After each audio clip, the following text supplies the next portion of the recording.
What if Naruto was Meliodas' son part 6? Team 7 getting in a formation around Tazuna, with Naruto in the front wielding Lost Vein once again, which makes Zabuza flinch slightly, remembering the fear that he felt when he first seen the kid. But knowing that he can't back down for a second time, if he wants the money to fulfill his goal, steals his nerves and uses the hidden mist jutsu, trying to obscure everyone's vision, which turned out to be pretty much pointless, as the only people it worked on were Sakura and Tazuna. Kakashi pulls up his headband, finally revealing his Sharingan to the group, while Sasuke activates his newly acquired Sharingan, which surprised Kakashi, as he had no idea he had already managed to do that at his age. Sasuke smiles and just says to thank Naruto, who in turn was also smiled, glad that he could help his friend gain this power. Zabuza and Haku launch forward, hoping to get rid of Tazuna quickly, as two Sharingan wielders and the son of the strongest Hokage on Earth will be way too much for them to take on as they are now. But while launching forward, Haku had to grab hold of Zabuza, putting up an ice wall to try and block the hell blaze that was coming straight for them. It works, thankfully, but Haku sweats a little, noticing that his ice had actually begun to melt, meaning that the heat from the fire is on a whole different level. Zabuza thanks Haku for being as on the ball as he is, then once again raises his sword, giving a signal for Haku to drop the wall so he can get a swing in uninterrupted as it's dropping. He swings his sword as it drops and almost hits Sasuke cleanly, but thanks to his Sharingan he managed to avoid most of the actual swing, but did get a very shallow cut on his shoulder. Naruto shouts to Sasuke, telling him to take the Ice Wielder while he takes on Zabuza. Zabuza starts laughing, saying that he wasn't ready last time for the son of Meliodas, but he is now.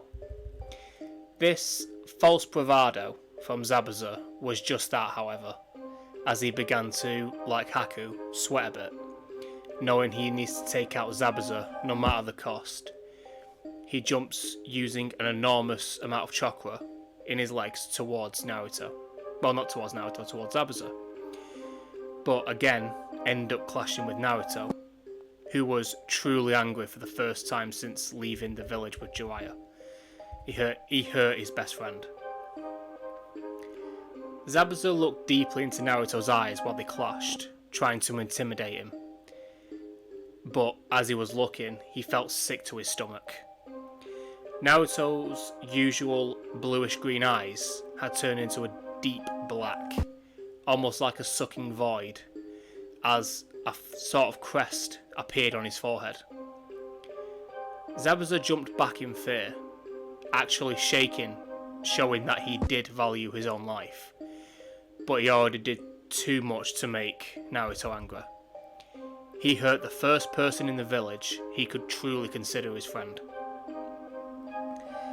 Lost Vein started glowing purple as Naruto shouted, "Enchant Hellblaze," rushing towards Zabuza, swinging over and over, breaking the executioner's blade with every swing, whittling it down to just the hilt.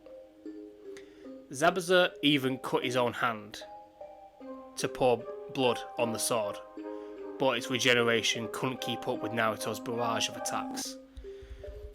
Eventually, even the hilt was completely shattered and burned away by Naruto's Hellblaze.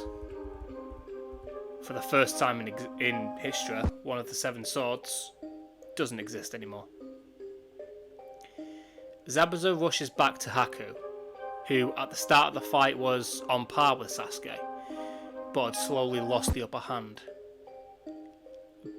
due to Sasuke's Sharingan and constant improvement, and he wasn't far away from being beaten himself.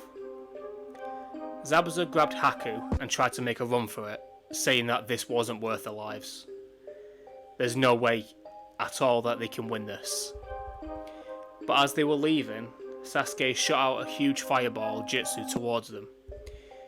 They tried to dodge, but on the other side, faster than they could even see, Naruto was there, kicking them both back in front of Sasuke's jutsu, then using Hellblaze, mimicking the same power of the fireball, pinning the two mist shinobi in the middle.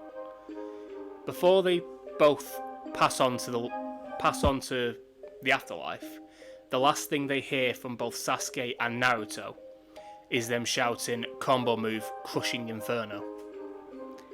Sasuke drops to the floor from pouring so much chakra into that jutsu and having his Sharingan activated, while Naruto walks over, showing himself to Sakura and Tazuna, who both scream, now seeing the way Naruto looks.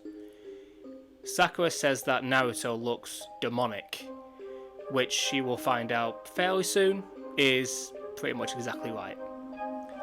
With a bit of struggle, Naruto suppresses his power and his eyes go back to the usual bluish green, with his smile coming back as well. Sasuke and Naruto shoot a thumbs up to each other, and keep in mind that they could combine other techniques in the future for some even more devastating effects. Only a few more hours and the bridge would be finished. Tazuna then gets back to work, but at the end of the bridge, a short fat bloke was standing with dozens of mercenaries, telling them to stop or they will all die here and now.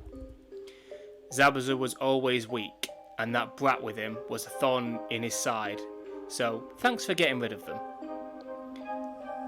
Gato starts laughing, but Naruto becomes filled with rage at this and starts shaking violently, trying to suppress his powers from coming to the surface, while saying through gritted teeth, even though they were our enemies and they tried to kill us, they were human beings, they were shinobi. They were not tools to be used until broken, especially not by someone like you. Naruto shoots forward once again enchanting Lost Fane, and within a few seconds, the bridge was just covered with fire and screams. The only thing that was left was a pile of burning corpses. Looking on at this horrific scene, Sakura actually passes out and throws up, partly because of all the death, but mostly from the malice in the air, coming from Naruto when he got truly angry. Sasuke hesitantly walks up to Naruto, putting a hand on his shoulder, telling him that he can stop, it's over. Naruto slowly turns around with tears in his eyes, and the guilt in his heart as he remembers the people he killed as a child. He puts his hands over his ears, hearing the screams that never let him rest. But now it sounded like a symphony of pain. Every person he ever killed had taken a part in this awful choir. Sasuke looks Naruto directly in the eyes, pulling his hands away from his ears, and tells him that he did nothing wrong. They wanted to kill us. Now I think it's time we finished this mission and went home. Naruto slowly nodded, as a child would after being told off, and let Tazuna get back to work, completing the bridge in a few hours. Thanking Team 7, he names the bridge the Great Naruto Bridge, in honour of what he had done for them.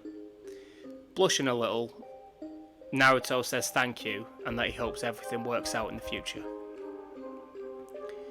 Team 7 then make their way back to the village like normal, but Naruto was unusually quiet on their trip, and Sasuke hung back a little just to walk with him, reassuring him that what happened back there wasn't his fault.